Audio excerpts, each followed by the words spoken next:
Denne udsendelse er en advarsel. En vigtig påmindelse om at være forsigtig, når en narcissistisk person i dit liv beslutter sig for at gå i terapi. For mange lyder det som en drøm, der går i opfyldelse. Din narcissistiske partner, et familiemedlem eller måske en ven, siger endelig ja til at tale med en professionel. Måske holder du fast i det sidste spinkle håb. Håbet om, at en ekspert kan trænge igennem, justere lidt på tandhjulene i deres sind, og at alting endelig vil blive bedre. Tanken om, at måske, bare måske, kan narcissisme helbredes, og at alt nok skal gå. Men jeg må desværre sige det, som det er, det kommer det højst sandsynligt ikke til. Terapi kan i bedste fald slibe nogle af de skarpeste kanter af en narcissistisk person, især hvis de er så heldige at finde en ekstremt dygtig terapeut. Men virkeligheden er, at kun meget få terapeuter er specialuddannet i at håndtere klienter med netop denne personlighedsstruktur. Så lad mig være helt ærlig, oddsene er ikke i din favør. Selv med den perfekte terapeut er sandsynligheden for en varig og meningsfuld forandring forsvindende lille. Forestil dig situationen. Lige nu er du måske i et forhold med en person, der opfører sig narcissistisk. Måske viser de en smule empati 1 ud af 10 gange. Men de har også raserianfald 2 gange om ugen og spørger dig aldrig, hvordan du egentlig har det. Hvis terapi kan få dem til at vise falsk empati 3 ud af 10 gange, og reducere raserianfaldene til lidt under 1 gang om ugen, er det så nok? Er det nok, at de nu er i stand til at lade som om, de interesserer sig for dig? Kun du kan besvare det spørgsmål. Men problemet er, at så snart de stopper med terapien, er det som en spænd elastik, der slippes. De vil med stor sandsynlighed vende tilbage til deres oprindelige form og adfærd. Personlighed er utrolig svær at ændre. Og narcissisme er den sværeste af alle, primært fordi personen inderst inde ikke mener, at der er noget galt med dem. De mangler evnen til selvreflektion. De mangler viljen til at tage personligt ansvar.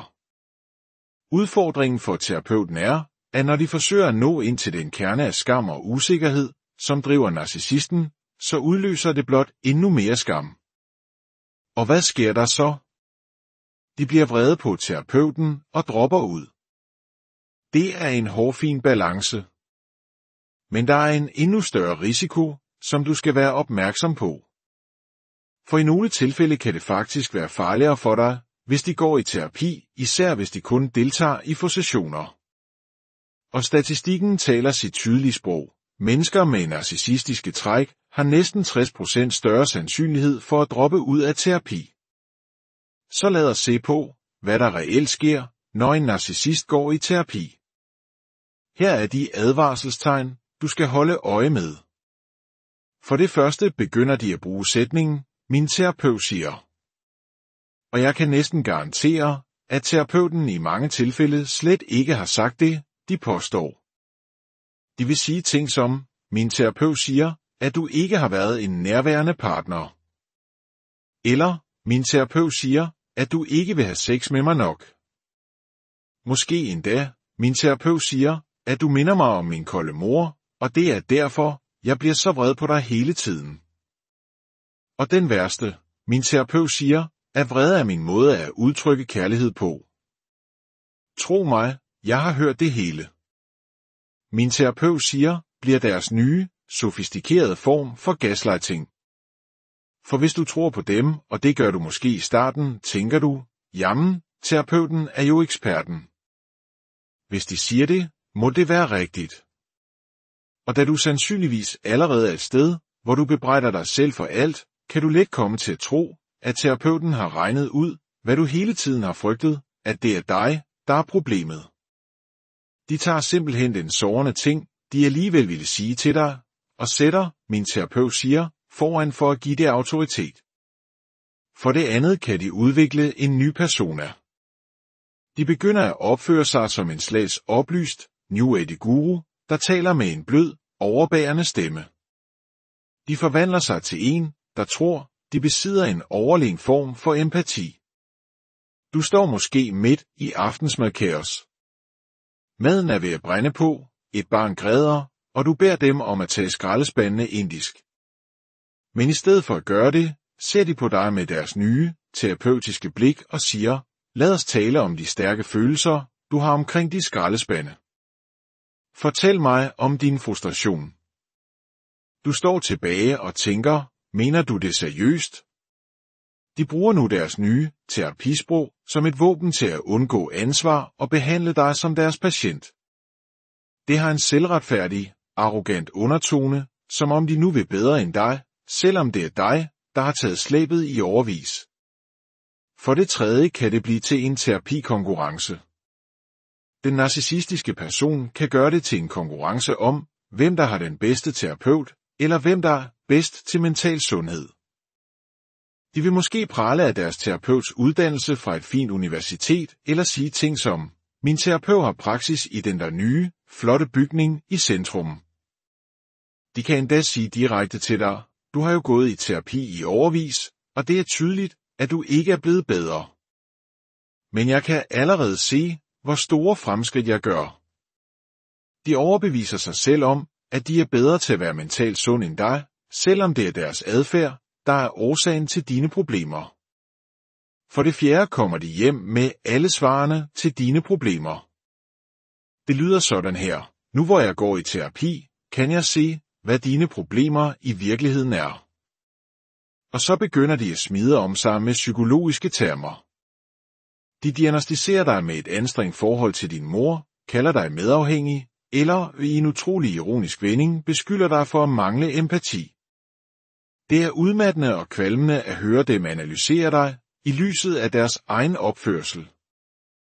Men på en eller anden måde føler de, at et par terapisessioner kvalificerer dem til endnu en gang at placere al skyld hos dig, nu bare med en ny, professionel begrundelse. For det femte, som vi nævnte, dropper de ofte ud efter få sessioner og erklærer sig selv for helbredt. Mange narcissister ser terapi som et hurtigt værkstedsbesøg. Bilen skal lige til et hurtigt tjek, og så er den køreklar igen. De bruger typisk terapirummet til at lufte deres frustrationer og brokke sig over alle de mennesker, der har behandlet dem uretfærdigt.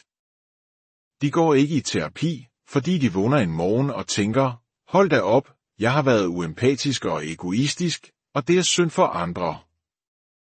Nej. De går i terapi for syns skyld.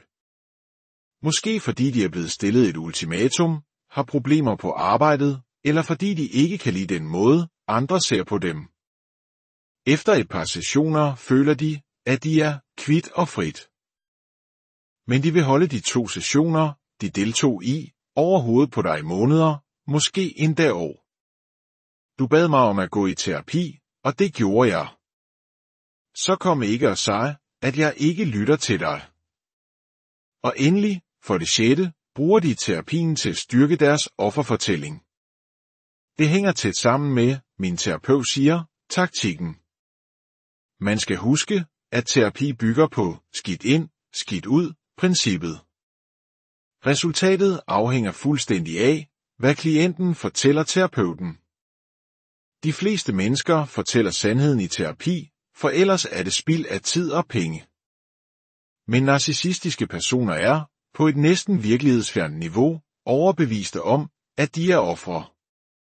Og det er den fortælling, de præsenterer for terapeuten. Mine forældre svigtede mig. Min partner svigter mig.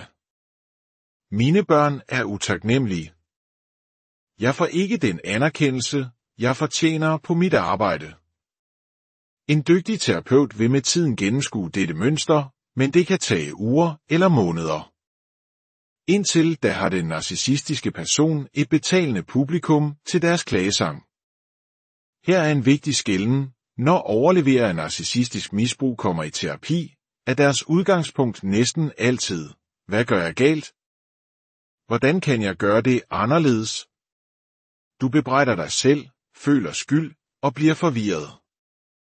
Den narcissistiske person, derimod, kommer ind i terapien med en lang liste over, hvordan alle andre har svigtet dem.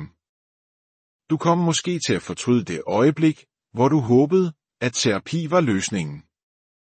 For det, der skulle være en hjælp, kan blive forvandlet til et våben, der skaber rod i dit liv i årevis. Det infernalske håb er det, der ofte holder os fanget. Hvis de selv beslutter sig for at gå i terapi, uden pres, så lad dem. Men du skal være forberedt på, hvad der kan komme tilbage og ramme dig. Du vil måske opleve, at et par af deres skarpe kanter bliver slippet lidt, men det er mere sandsynligt, at du vil møde en mere opblæst, forurettet og selvsikker version af den person, de var før. En person, der nu har fået nye værktøjer til at retfærdiggøre sin dårlige opførsel. Og når de stopper i terapien, fortsætter de, hvor de slap. De opfører sig på samme måde, og du bliver såret, ligesom du altid er blevet. Forskellen er bare, at nu har de fået en andens velsignelse til at mene, at det er i orden. Hvis denne viden har været værdifuld for dig, så overvej at dele den eller abonnere på kanalen. På den måde kan vi sammen hjælpe flere med at forstå disse komplekse dynamikker og beskytte sig selv. Pas på dig.